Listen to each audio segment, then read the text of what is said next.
Welcome everybody to our Zoom meeting this morning. Today we're going to kind of go over some common running injuries as it relates to the foot and ankle. This is going to be kind of a three-part series.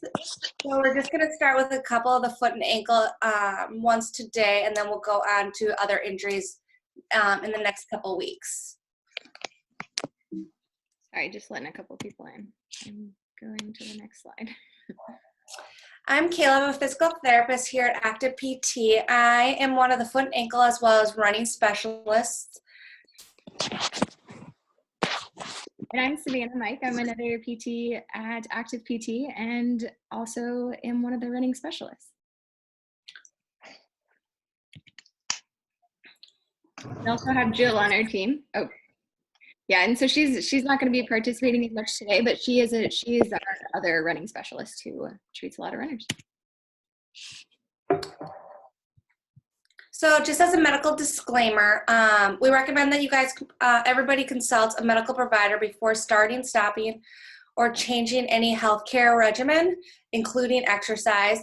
And there'll be a link provided at the end of the presentation today to set up a free 15-minute consultation with us if you do have any further questions or more specific questions tailored to you. So just getting started, some of the things we want to cover today is we're just going to talk about 3 different injuries as they relate to more the medial ankle or the inside of the foot that are really common with running.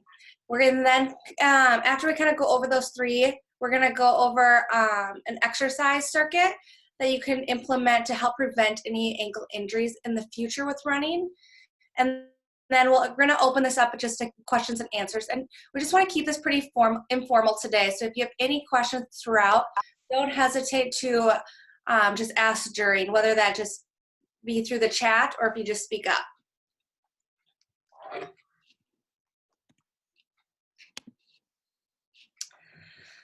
So like I was saying, we're going to go over 3 different foot and ankle injuries that are associated with running. The 3 that we're going to really hit on today are plantar fasciitis, posterior tibial tendinopathy, and shin splints, or also known as medial tibial stress syndrome. So to start with, plantar fasciitis. So what plantar fasciitis, this is very common in a lot of runners, especially if you can go to the next slide, Savannah. Okay. Yeah, lots of people hopping in and out. There we go. So what is plantar fasciitis? So what it is the plantar fascia is a really thick fibrous tissue that runs across the bottom of the foot. It starts right at the base of your heel, and then it kind of slides all the way towards the toes here. And what happens is it works really well when we're pushing off. So when we kind of extend that toe, it helps stabilize that foot. So we have a firm surface to push off on when we are running. So people that start to develop plantar fasciitis, they start to get this really sharp stabbing pain right at the base of the heel, kind of right where it inserts at that bone. And what happens is the tissue just starts to get tightened up over time. And every time we do step down and drop that arch, it really pulls at that heel bone, causing a lot of pain and inflammation. It usually is worse first thing in the morning, right when you get up. It almost feels like you're stepping on a rock right at that base of the heel. It gets a little bit better when you take a couple steps as that plantar fascia actually starts to stretch out a little bit. But then it can also start to get worse again towards the end of the day after you've been running for a while. So those are kind of the common things you'll see or feel with plantar fasciitis. So there's a couple things that contribute to developing plantar fasciitis. So if you want to click to the next slide, Savannah. Yes. Kayla, can you see when I have like my chat box and stuff up? Is that something that pops up on your screen as well? I cannot see that. Okay, thanks. Go ahead. So plantar fasciitis can develop just as because of our foot structure. So what the plantar fascia really helps to support the bottom of the arch. So anytime we have more of a flat arch, it really puts a lot more stress on that plantar fascia just because it has to stretch out quite a bit more. Other things that can affect it is what's called overpronation. So it's when that foot kind of turns in a little bit when you're running. And when that foot turns in a little bit, that arch gets really stressed out and it really pulls along that plantar fascia on the bottom of the foot. Other things that can be is just our training. So these are things that we kind of talked about a lot in the strength and conditioning presentation as well, is if we really increase our mileage too quickly, or we increase like our pace or how often we're running, that tissue doesn't have time to overcome that load, and it can place a lot more stress along that fascia as well. There's other things, so like then if we have a really tight calf muscle, so the gastrocnemius and Achilles tendon have some connectivity to the plantar fascia. So if the calf gets really tight, it also can contribute to developing plantar fascia, that medial heel pain that you can get with running. So those are some of the big things to really watch for that can lead up to developing this plantar fasciitis. So these are just some general treatment ideas of things we would do to treat plantar fascia. The big thing is we're going to really take a look at your specific biomechanics, because each individual treatment is going to be tailored to the specific cause on why we developed this in the first place. But some of the general things we want to really look at for treating plantar fascia is we really want to increase the elasticity and the length of that fascia. So if we get that fascia to lengthen out, and we're not constantly pulling on it every step we take because the arch is starting to drop down, then we don't get quite so much of that inflammation or that pain at that base of the heel. And just like I was saying earlier, the calf musculature and the Achilles tendon, if that gets really tight, it also can contribute to some of the tightness you're developing in the plantar fascia. So that's another thing we'd really want to work through with some of the manual therapy techniques, whether that be with cupping or just some deep tissue massage. Other things we'd want to work on is the actual joint, the joint of the ankle. If that ankle joint is stiff, especially when you're kind of bending the ankle up, if you can't bend it up really well, what you end up doing is you end up rolling through the inside of the ankle or over pronating, just because we are compensating for that lack of dorsiflexion range of motion. So if we really get that dorsiflexion moving really well, a lot of times you don't end up having to pronate quite so much as well. And then there's also some taping techniques, some shoe recommendations that we can give you to just offload it temporarily. So that way you're not constantly stressing at every step you're taking. And then there's a lot of strengthening exercises and really building up the muscles in the bottom of the foot. So if we get the muscles that run just deep to that fascia, those intrinsic foot muscles, to really start doing their job and actually supporting the arch of the foot, the plantar fascia doesn't have to take quite so much of the stress. And then same thing as we build the muscles around the calf. If we get those as strong as we can, that will offload the stress and everything that's placed on that fascia itself. Do you have anything that you would add, Savannah?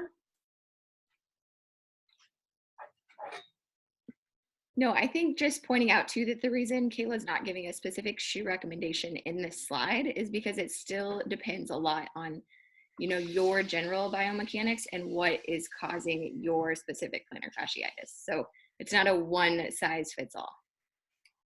Right, and that's where we would really want to tailor every treatment's really tailored to the individual. So it all depends on your specific biomechanical reasons why you're kind of starting to overpronate or develop this plantar fascia symptoms, and that's what we'd really take a look in, like the evaluation or the screening, to figure out exactly what the issue is for you specifically. So that's the first one. The second one we're going to really look at is posterior tibial tendinopathy. This is kind of, you'll get a lot of medial pain more along the inside of the ankle. Right behind that inside ankle bone is where you really typically develop this one. If you want to slide to the next slide, Savannah. So just like I was saying, the pain with posterior tibial tendinopathy is more on the inside of the ankle, not so much on the base of the heel. This one will be a little higher than what you would feel when you're feeling more of the plantar fascia pain. And then you can also start to radiate up the medial side or the inside of the calf as well. It may be localized to the inside of the ankle bone, but it may actually radiate up as well. So what the posterior tibial tendon does is it really helps support the arch. So it attaches right to the keystone. So if you think of your arch here, that navicular bone right where it attaches to is really the key to stabilize that arch. And that's right where that muscle actually inserts at. So it really helps to lift the arch. So this is one that can develop with a lot of repetitive nature activities such as long running, long walking, things like that. If you want to go to the next slide. So very similar to plantar fasciitis is it's very common with flat feet or when we overpronate when we're walking. So what happens is if we start to overpronate, that foot kind of rolls in and it really stresses or elongates the posterior tibial tendon. It's constantly pulling and tugging at it. And if we are running miles and miles with it constantly pulling and tugging, it gets a little crabby and irritated at us. And that's where we'll get a lot of that pain running up the inside of the ankle. Other things that can be associated is with a quick sudden change so if you go from running in a 12 millimeter heel to toe drop to like a 4 millimeter heel to toe drop, because all of a sudden you take that tendon and you stretch it out just a little bit more by letting that heel drop, because it has to run around that back of that ankle. It has to stretch out and pull on it a little bit more with every step you're taking. Other things that can, going along with the shoe wear, so if we also go from more of a stability shoe, so it's actually really lifting up that inside of that foot, to more of a neutral shoe, so a shoe that's pretty flat or very flat across the side to side. Again, that foot gets to roll in a little bit more than it was used to, so it places a little bit more stress on that posterior tibial tendon compared to that stability shoe. So again, just like the plantar fascia treatment, these are really general guidelines that we would take. Again, everything's going to be really specific and tailored to you individually. But some of the manual therapy techniques that we would really like to incorporate is really increasing the extensibility of that posterior tibial tendon. So again, every time it does get stressed, it's not pulling at that bone itself or really irritating and rubbing along that tendon. There's a lot of taping. There's a couple taping techniques we can do to temporarily offload it as well. As you can see in the picture here, this is kind of an example of one of the taping techniques we could use, where it just literally lifts that arch up for you. So that way that foot's not wanting to roll in quite so much with every step you're taking. Again, then it's going to decrease the stress placed at that posterior tib tendon. Again, just very similar to that plantar fascia, I would like to do a lot of the joint mobilizations. So if we get that dorsiflexion or that being able to point those toes up really well, we don't have to roll in or compensate to get that false motion by overpronating quite so much. And with this, sometimes we just have to modify some of the loading with our running. So it's not like we'd want to take you out of running. We'd want to just kind of limit or back down the mileage or intensity of the running to that point where you're symptom free or just at the edge of when you would start to develop some of the symptoms, just so that way we don't overuse and place too much load on that tendon. And then there's also a lot of strengthening exercises and balance exercises that we'd really incorporate to build up the strength and the endurance, so that way that you have that control of the foot when you are running and you're starting to activate some of those intrinsic or smaller muscles around the foot to offload the posterior tibial tendon, so it doesn't have to do quite so much of the work with every step that you are taking when running.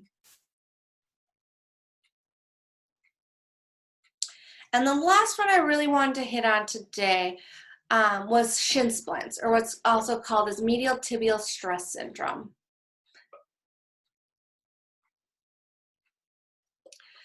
So with shin splints, this is usually where we start to get this diffuse kind of pain along the inside front of that lower leg. Sometimes you can kind of develop more on the outside front of the lower leg because there's two different kind of causes for it. So it can either be that posterior tibial tendon, which we were just talking about in the previous one, and that's soleus muscle. What ends up happening is when those muscles get really tight or constantly getting pulled at, it pulls at this what's called periosteal tissue. So it's this little fibrous membrane that surrounds the bone itself of that lower leg, that tibia. And if it's constantly pulling or tractioning on that periosteal tissue, we start to just get this really diffuse pain along that tibia. And that's if it's more coming from that posterior tibial tendon, posterior tibialis or soleus muscle traction in on that periosteal tissue, that's when you're going to get it more on the inside of that bone. But if it comes more from the anterior tibialis, so it's this other muscle that runs right up along that front of the leg, thanks for pointing that out, Savannah, then it's going to actually be more on the outside of that shin. And it's just two different muscles. The big thing with the shin splints is it's more pulling on that periosteal tissue. So it's not so much the tendon itself, it's more that tractioning from that tibia. And the big thing with these ones, if we don't take care of them or treat them early on, and we go right back into that running, we're not giving ourselves the rest, they can actually develop into a stress fracture along that tibia because it's actually affecting the bone tissue itself and not just that sheath surrounding it, which can be a lot more challenging of an injury to treat. So it's really important that we treat these ones early on and we don't let them develop into a stress fracture. So some of the big things that contribute to developing shin splints, the big thing is just shock absorption issue. So when we're running, especially on like hard surfaces like concrete, blacktop, or anything like that, it puts a lot more impact or a lot more force pulling up our shin bone. Other things is very similar to the other three. That's why we kind of paired these together. Is poor gait mechanics with running. So again, that overpronation. And that's what you can kind of see in this picture down here in the bottom right is different severities of overpronation with running. So it's this where that foot kind of wants to roll in and that arch kind of wants to collapse down.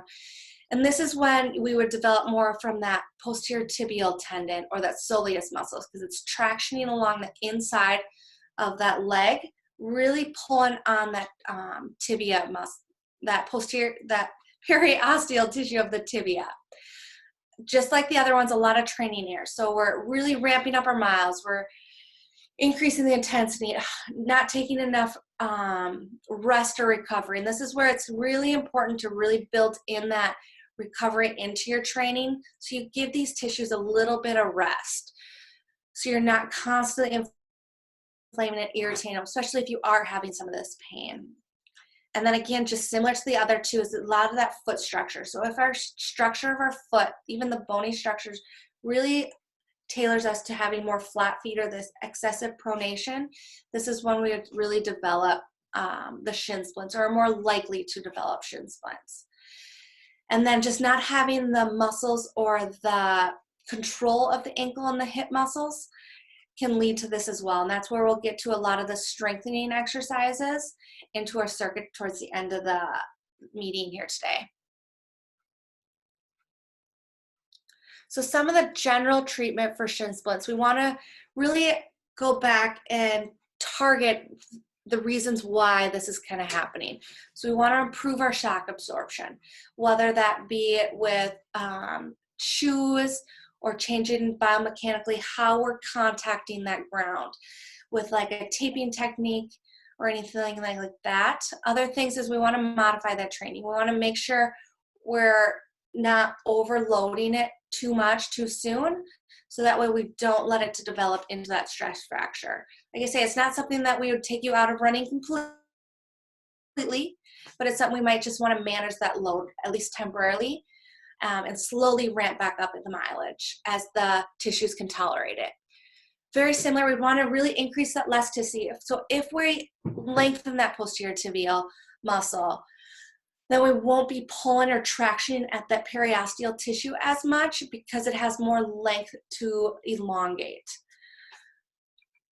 And then, like I said before, we can do some different taping techniques. There's a couple different techniques we could use, either to help that muscle and kind of pull it back onto the tibia, or even just similar to the last one we talked about with that posterior tibialis tendonitis is if we just shorten or offload that posterior tibial tendon. Sometimes we can just get that that little bit of offload that it takes to decrease some of the pain. And then again, the big key is really building the strength and the balance long term to either help prevent it from happening or prevent it from wanting to come back. So kind of as you probably gathered from kind of going through these three injuries is there's a big common theme with them all. So a lot of the cause or what kind of can lead up to developing these three common injuries is we're overpronating, or we are getting this excessive pronation or drop of that arch or rolling inward of the ankle when we're running. And that can be coming from many different things. It can be coming from our actual bony structure of our ankle. So how the bones kind of line up. The heel can kind of tilt inward or outward just a little bit, which can cause you to want to overpronate a little bit. Other things can be a lot of muscle imbalance or weakness, especially coming from our big hip muscles. So if our gluteus medius gets really weak, or it can't support the knee itself. So the knee starts to collapse in, and then the foot follows. So the foot kind of collapses in as a result of the knee wanting to drive in. And then the last thing that can be one of the big limiting factors is not having enough ankle dorsiflexion range of motion. So if we can't bend that ankle up enough, what ends up happening is we compensate for it. So instead of being able to roll through really well with that foot kind of straight, we end up turning it out a little bit and rolling through the arch more. Just because we don't have that dorsiflexion range of motion, our body's going to find a way to adapt or come around that. Any questions so far with all of that?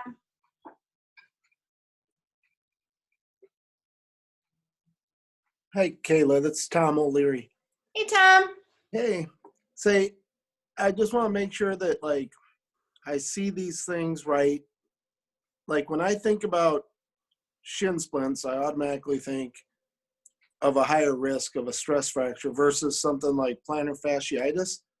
Usually when I'm talking with other runners about that, is it true to say that it's mostly you can continue running to your tolerance of pain, or can you do a lot more damage? I always feel like you can do more damage on shin splints than you can on plantar fascia. And I would agree with that. So the big thing is that we're able to run through kind of that mild pain. So pain that gets up to about a 3 or 4, that's definitely okay to kind of push through. And the nice thing with plantar fasciitis is it usually gets better as you keep running. It's usually those initial few steps of that plantar fasciitis that are really painful, that first half mile, that warm up, and then it actually gets better. It almost kind of goes away when you're running until that very end, like actually build up the miles, and it starts to ramp back up. And that's when I would start to limit your running when it gets up to that point towards the end of your run again. So if it's starting to come back around mile 4, gets up to about 3, 4, I'm okay with. But if it gets more than that 4 after that mile 4, 5, that's when I would say that's about where I want you to stop. And we'll slowly be able to ramp that back up. But with more of the shin splints, that is one that I'm a little bit more conservative with, just because it can develop into the stress fracture. So I completely agree with you on that one. But again, the big guideline I typically like to go with is if it's kind of this mild pain, that 3, 4, you're able to keep running, it doesn't feel like there's no sharp pain or anything like that, you can keep running through that. With the shin splints, though, it's not going to be where it kind of gets better. It almost just keeps getting worse as you run. Each mile gets worse and worse and worse. So as you get up to about that 3, 4, 4, 5 is where I'd probably cut you off. If that pain gets about that 4 or 5 out of 10 or more than that, or if you're having any sharp pains, kind of that diffuse achy pain, I'm okay with. Okay, great. Does that help answer your question? Yeah, definitely. You know, I talk with a lot of my buddies running, and sometimes I think we're just making it up. So it helps. To have kind of some guidelines to go off of. Yeah, okay, thank you. Of course. Anyone else have any questions off of that? Kayla, we have a couple more questions. Another one related to shin splints. The question is, can you get shin splints if you have a high arch and don't pronate? you can, because it's a load issue. So at that point, it's going to be more of an impact. So because of that foot so rigid, it's not, I don't know if you can, let me pull this up real quick. So if that foot's really rigid and you have a high arch, what ends up happening is you don't use your shock absorption very well.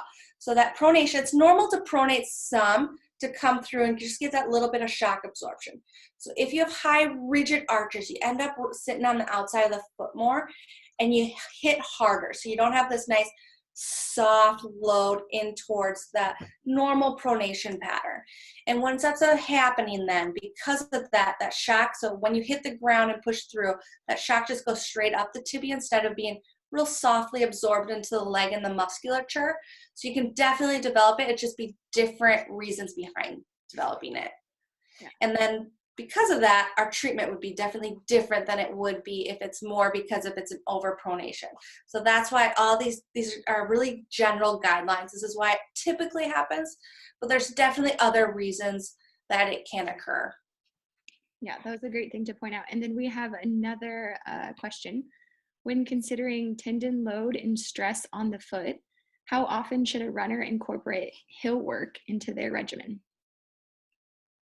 Ooh, hill work. So I would say the big thing to load the tendon is going to be more the strengthening exercises. So that's why you want to be able to build up the low capacity with some of the strengthening exercises like that. The hill work is going to be more for your speed work. So that's where you're going to really get that power when you're coming up the hill, is really to increase more your speed and your power coming up versus so much the load on the tendon itself. I think the strengthening exercise and the balance exercise we'll go through later is going to be more important than just the hills when it comes to load capacity within the tendon. I think too, just realizing if you do have one of these injuries, running downhill is going to be a lot more stress on the medial side of your foot because it takes a lot more control. So we may have to add in certain exercises or slowly get you back to that, versus running uphill may be something you get back to a little bit quicker. Would you agree, Kayla? Correct. And I would say running up a hill is going to have more of an effect on that posterior tibial tendonitis or Achilles tendonitis because it gets stressed a little bit more than it would with the shin splints and the plantar fascia. All right, should we keep going? Yep. So the big things to kind of go off of, so like I was saying, the common theme with all of these ones that we're talking about, at least today, is this typically, and this is like I say, typical, it doesn't mean this always happens, it typically occurs because of this overpronation we get when we're running. So the big things we have to really work on is we really have to improve our ankle and foot mobility, how much that ankle wants to move. If we get that ankle really wanting to dorsiflex well, we don't have to compensate with inwardly rolling our foot. The other thing is we really want to get that big toe being able to extend well. So if we can't extend at that big toe here, again, we're going to roll in more because we want to avoid it because it can't actually extend forward. So those are the two big things we want to look at when it comes to foot and ankle mobility. Other things we want to work on is, it may seem weird, but we really want to work on some of those little muscles in the bottom of our feet. We end up using, when we're running, we end up using our foot kind of as this passive lever instead of actually using those little muscles in the bottom of our foot actively to help grip the ground and propel us forward. So if we really build up the muscles along the bottom of the foot here, the ones that kind of run right underneath or deep to that plantar fascia, can really help support the arch and help with this push off we get. Other ones we really want to strengthen is the muscles around the ankle. So that the muscles that run all the way up the inside, outside, and the back of the ankle, because that's going to help really support the stability of our ankle. So our ankle doesn't want to roll in, roll out. We're able to control that very well. The last big group of muscles we really want to work on is our gluteal muscles, our glute medians. Because like I was saying earlier, if our glutes aren't strong and stable, that knee ends up driving in a little bit. Here, I'll just bring it up here. So what ends up happening is if our glute here isn't strong, we end up dropping this knee in. And as you can see, as my knee goes in, my foot goes in as well. So if we really build up the strength into our hip here, helps us control our hip position, our knee position, which makes the ankle not have to do nearly as much work if it hits the ground in a nice straight position. The last things we really want to work on is a lot of balance and coordination around the ankle. So we know where that foot is in space when it does contact that ground. We're not just using it as like a passive lever as we're running.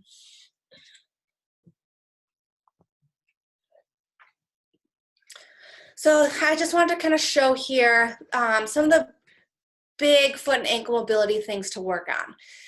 Because that ankle has two big muscles that limit us in dorsiflexion, both that gastrocnemius and the soleus, it's important that we're stretching both of them. So with that knee straight here, we're really working on that gastrocnemius length, so that way we can get into that dorsiflexion position a little bit better. Again, then we also want to hit the soleus muscle. So we want to do this both with the knee straight and a knee bent position. So we're really targeting both those muscles that can be a limiting factor in not being able to dorsiflex or bend that foot up very well. The other ones we really want to work on is, like I was saying, that big toe, being able to extend it back. So that great toe extension. And this one where he's kneeling down is a great one to work on. Oops, you want to go back? Is a great one to really work on that toe extension mobility. This one can be a little too aggressive to start with. So a way you can modify it is if you come kneeling, I'm just going to come down here so you can see me. If you come kneeling, you can even do this in a half kneeling position. So you don't have to have your weight completely on both. But you can start to rock back here. And the key is, though, is that my foot's staying nice and straight. I'm not rolling it in. So my foot's staying nice and straight up and down here. I'm not wanting to roll it out or roll it in. Is we really keep it nice and neutral as you're rocking back here. And you should feel a good stretch along the bottom of that big toe as you're doing that one. And then the last one, there's a nice little video here. So if we work the muscles, we also have to work the joint itself too. And that's what this last one's gonna really work on. It's more the bony structure. So getting those bones to glide really well against each other. So it's just showing you're gonna be in that same half kneeling position I was just in. And you're just gonna rock that knee forward over top of that foot. Again, this is just to get more the joints gliding back and forth. So these ones you don't have to hold so much. You're just coming into it, rocking back out. The key, though, is that you're keeping that heel on the ground. You're not just letting that heel lift, rocking out of that dorsiflexion. So you're going as far as you can, being able to keep your heel on the ground. Any questions with those first couple, just more the mobility exercises? Awesome. And these ones are really great ones. They're easy ones to incorporate into some of your work, your warm-ups, things like that. So the front foot intrinsic muscles. So these ones are gonna be more of a thinking exercise. So I don't want you to think these ones are gonna be exhausting. They're just gonna take a lot of practice, especially with this toe dissociation one. It takes a lot of concentration and practice. So the big thing, the reason I wanna work on these is so that we're able to isolate these muscles individually. And you're not just pulling in your big muscles in the lower leg. We're starting to actually be able to activate some of those smaller muscles that you're not used to being able to activate. So one of the big ones I really like to include is what this toe dissociation one. So you're just trying to lift just your big toes. So all the little toes are still staying on the ground. Again, the key with these is that you're not curling the toes under. The toes are just pressing straight down into the ground, and you're lifting just the big toe. You would do that about 10 to 15 times, and then you're gonna do the opposite. So I'm gonna keep my big toe pressed, and you're gonna lift just the little toe. This one, like I say, it can be frustrating because this one is really challenging to do right away. A lot of people have difficulty doing this one, but it just takes a lot of practice and really mental focus. You're not gonna feel exhausted with it. But it's just getting that neural connectivity to those muscles to learn how to turn them on, turn them off. The last one with these intrinsic foot muscles is what's called doming of that foot. So you're really trying to almost shorten the foot by lifting the arch up towards the ceiling. Again, I don't want to see those toes curl because then we're pulling in those long toe flexors rather than just those small intrinsic foot muscles.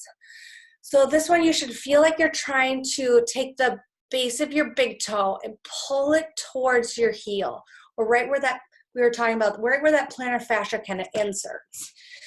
So with this one, again, I don't want to see these toes curl under, is you're just going to try, it's a small little movement. You're just going to push those toes into the ground. You should see this arch lift. This one you would hold for about 10 seconds and relax. And then you would do about 10 to 15 of those. And you should really feel these muscles on the bottom of the foot get a little bit more tired with these ones compared to the toe dissociation. Any questions with those? Like I say, I know those ones take a lot of practice to really get good with that, being able to lift up, lift down, lift up, lift down. I just want to say too, if you guys do think of questions after we finish today, our emails are in the chat box. They'll be included on the last slide. If you want any of the slides or just have more questions, feel free to email us. Awesome. So now we're just going to go through a basic strengthening and balance exercise. So this is just a sample circuits. So there's a variety of different exercises you can do, but the big things is we really want to target those hip muscles, the glute med, the calf muscle, not just the gastrocnemius soleus, but also those muscles that run along the side of the lower leg. The posterior tibialis, the flexor hallucis longus, the peroneal muscles. We really want to engage all of those muscles and not just utilize just our gastroc soleus when we're pushing off. And then, like I was saying, we really want to do a lot of balance work, because a lot of the balance work, we're utilizing both those intrinsic foot muscles that we were just working on, as well as those muscles up the lower leg and into the hip. So the balance work really engages and pulls everything together and helps build a lot of that control stability. And just like we were talking in our strength and conditioning Zoom meeting we did a few weeks back ago, a lot of these are going back into a one leg position, because when we're running, we're very seldom on two legs at once. So you want to mimic that so it translates over into your running really well. So I'm just going to come out into the gym area, and I'm going to actually go through all of these with you. It's just nice to have that demonstration. So as we go through these, if you have any questions here, don't hesitate to ask. If you have any questions on the form or anything like that. So let me just get set up here. Hey.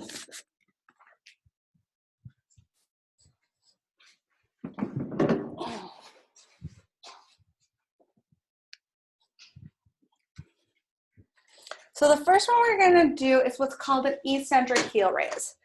So we're really going to be targeting that slow lowering of our calf. So I'm going to do it on a step. The reason I like a step is it really increases the range of motion that you're working through, because you can allow those heels to drop off. So with this one, you're going to come up on 2 feet as high as you can. You're going to shift all your weight down over to one. You're going to slowly lower that heel off the step for about 5 seconds. The key with this one is that you're really Kayla, your sound is starting to go out a little bit too. Is it? Do you hear me now?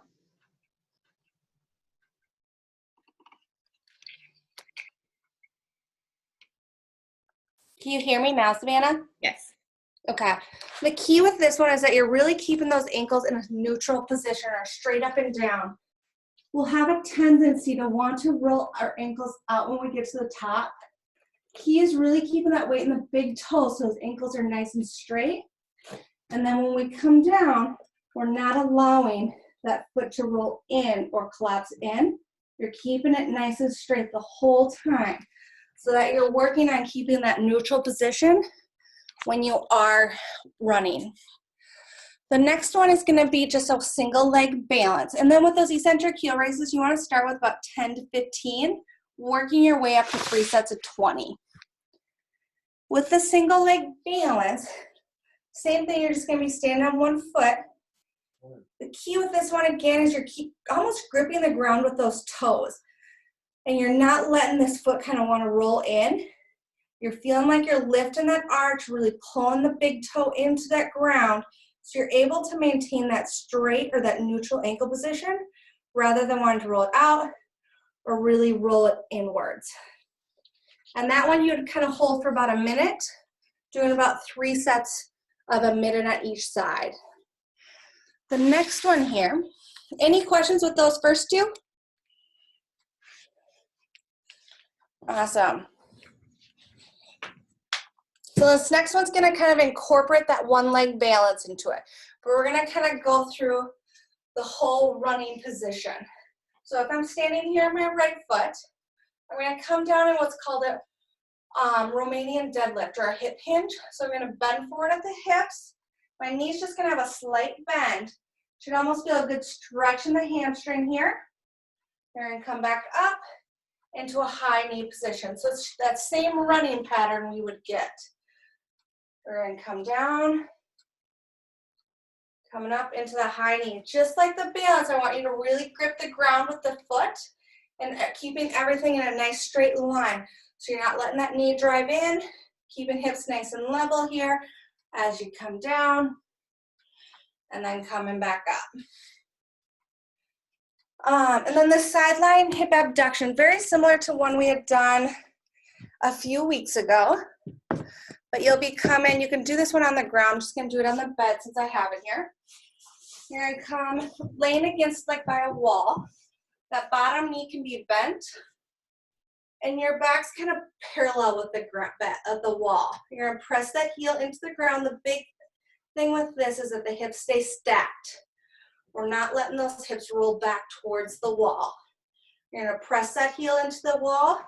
You're gonna lift up. You should really feel this one here on the side of the hip into that glute med muscle. To make this more challenging, if this one's pretty easy, is you can come up into a side plank position. Here, doing the same thing. Again, the key is that we're not rolling backwards. We're keeping those hips nice and stacked, one over top of each other. So that's the first circuit. You could do these ones in a circuit fashion, so you're going through each of the exercises once, but going through it 3 times. The key with the strengthening exercise is that we hit the fatigue point. We're making sure we get to that point where those muscles are tired and you don't want to do any more, because that's when we're going to really build the strength up. If we don't hit that fatigue, then we're not actually building the strength. Are you still presenting it? Oh, as I can, Savannah. Sorry, it was because you were so small because my screen was presenting, which is why I gotcha. Let me just pull it up here for a sec. Okay. So that's the first circuit. Any questions with the first circuit before I go on to the second? Awesome.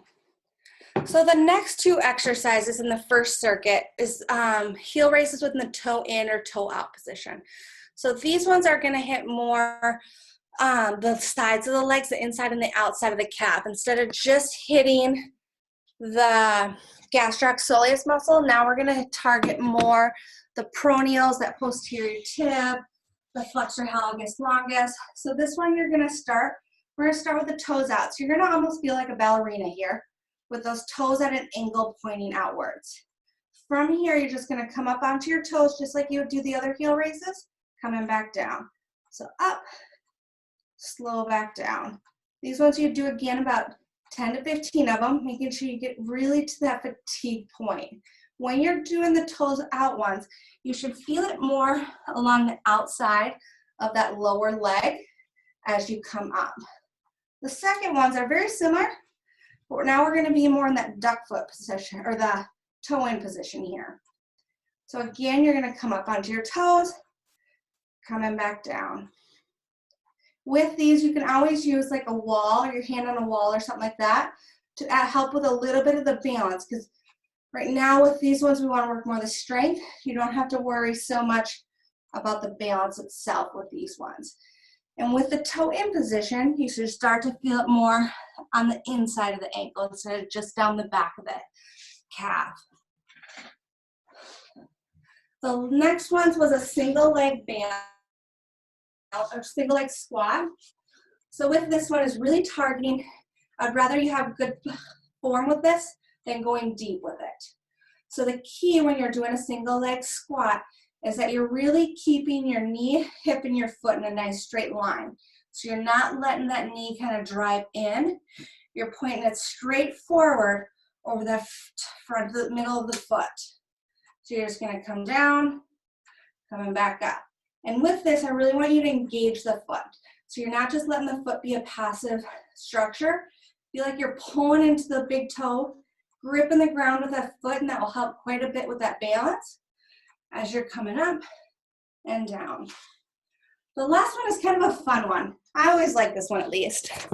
This is the only equipment you'll need is like a chair, a stool. It doesn't have to be at this specific height, but I always just like to use the edge of a chair because it's very consistent. You're gonna come down, your toes are gonna be on the edge of the chair. So you're not gonna have the arch on the foot, just the little toes. Here, you come down so your hips are right up underneath your knees, kind of at a 90-degree angle. And then we're just gonna come up for a bridge. So you're gonna squeeze your glute muscles, you're gonna lift up, and you're just gonna point those toes down as far as you can. So this is gonna work more that soleus muscle because of our knees bent. The gastrocnemius can't work quite as well. So from here, you're gonna hold, I always like to hold this one for 30 seconds. And then keeping the hips up, you're gonna drop the heels, come back up. Drop the heels, come back up.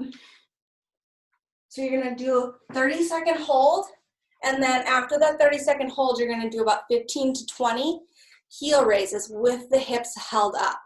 So this one not only works that soleus muscle, but it's a really good strengthening exercises for the glutes as well. So it targets a couple different muscles in one, which is always great. Any questions with those?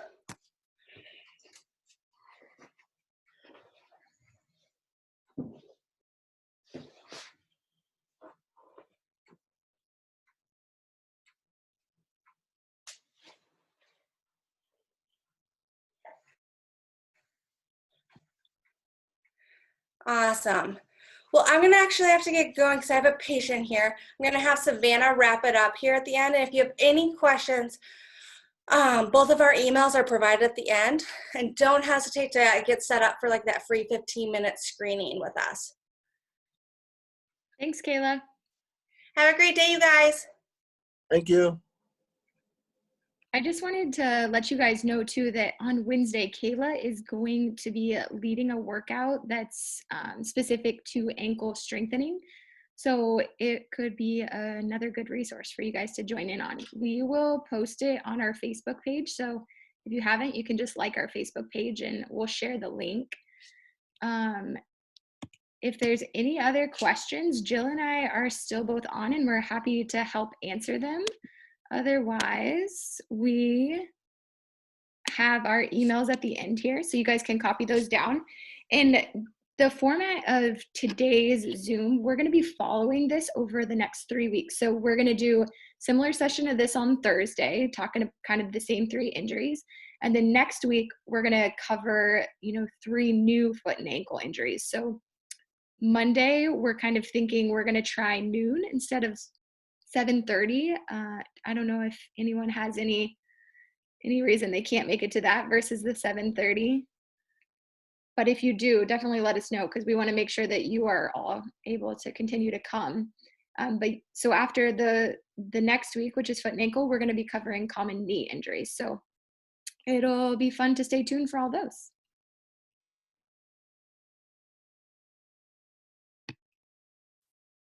Any other questions, guys? Tom, does noon work for you on Mondays, or is it going to cut you out? It probably does not work for me, but that's all right. No, I dance class at noon on Mondays. What about 5 on Thursday? So Doesn't work for you either? usually I've been drinking for a couple hours by then. Hey, that's not a bad thing.